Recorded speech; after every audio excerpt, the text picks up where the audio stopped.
Hello, my name is Anna Webby and I'm a third-year occupational therapy student, and this is my application for the International Intercultural Student Placement in 2019 in Vietnam.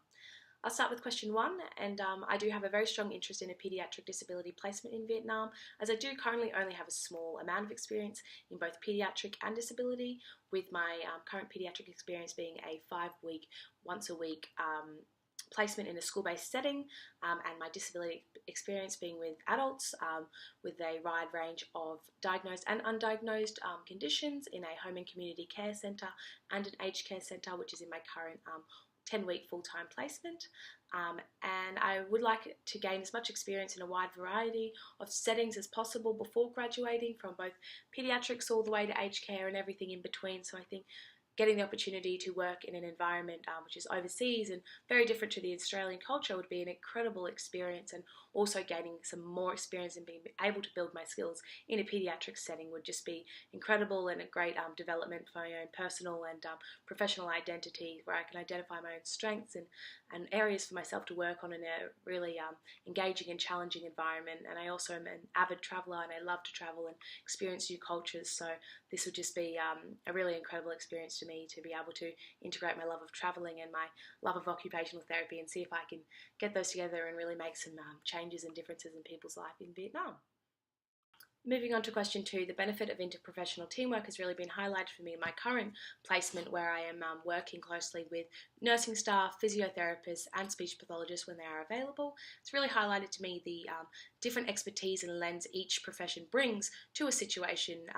and when we bring these all together and work together as a team, that we really have the best outcome for the clients. And for example, recently in placement we were working with the physio, and she pointed out to us an area that the client was really having difficulties with, and something that we hadn't noticed before, and we were able to take the information that she'd given us and work it into our current service provision to support the client in an occupational sense, but this was information we received from the physio, so in integrating this and working as a team, we're able to have a better outcome for the client. And also in regards to teamwork and education, I've seen the critical role of communication in a team, and whether that be in a verbal handover or written documentation, it is really essential to ensure all stakeholders clearly understand your progress as a professional and the future direction of your work, and also ensuring that you're being really respectful in communication within your team, and also adapting your communication style to suit with different health professionals as well as clients is extremely important. In regards to question 3 and how working in a different cultural setting will influence my practice, I think it is really the utmost importance to be culturally sensitive at all time, and to ensure I'm communicating and acting in a way that is respectful. And to do this, I will do my best to immerse myself in their culture and to have the best understanding of it as possible, as in doing this I will be able to build rapport better and understand where the clients are coming from and their main difficulties, and just really be able to create a great connection with them. And also adapting our service provision to suit their culture and norms will have a far better outcome and a much more sustainable outcome in comparison to trying to force a Western or an Australian service provision on a non-Western culture.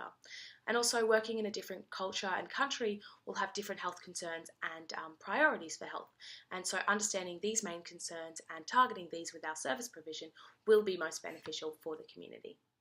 Moving on to question 4, I think challenges I expect to encounter is working in a new country and different culture with different language, and that having limited knowledge of processes and funding may cause some difficulties, but to overcome this I plan to research the Vietnamese culture, language and any funding that I can see prior to leaving. And I think once in country I'm really engaging with co-workers and locals in the community and clients to really further understand their culture and language, and picking up as many words as I can is really beneficial to build rapport and also to help with that service provision and understanding what's going on. I think always being respectful of their culture and trying to work in a way that includes their culture into our services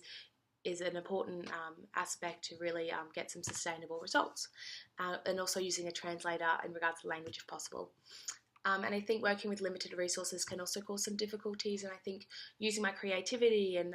to come up with ways to adapt what we're doing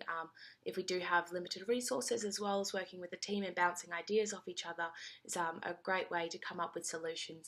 with whatever we do have. And I think being away from home is always going to cause some apprehensions and possible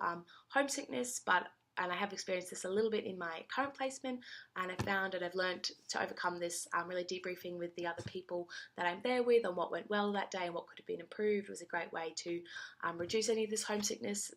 as well as making sure that I'm keeping connected with my friends and family back home as well. And finally, for question 5, I have volunteering experience in Cambodia, where we provided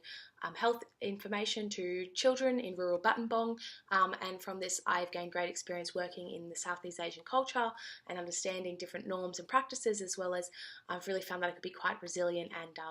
and innovative with the different ways that we approach projects there and how we adapted it to suit the culture. And also I'm completing a 10-week rural placement in Western Australia currently, where I'm working in Roebourne, which is predominantly an Aboriginal community. Through here I've gained great experience working with an Indigenous culture and understanding and really immersing myself in how they work and how they operate, and being able to tailor my occupational therapy service to best suit them and have the best outcomes. And I've developed some great relationships and rapport, which has just been absolutely fabulous to learn about. And I've also completed a school-based paediatric placement where I've gained great experience understanding milestones and honing my observation skills, which is very related to a Vietnam placement, as this will be paediatrics. And I've also learned from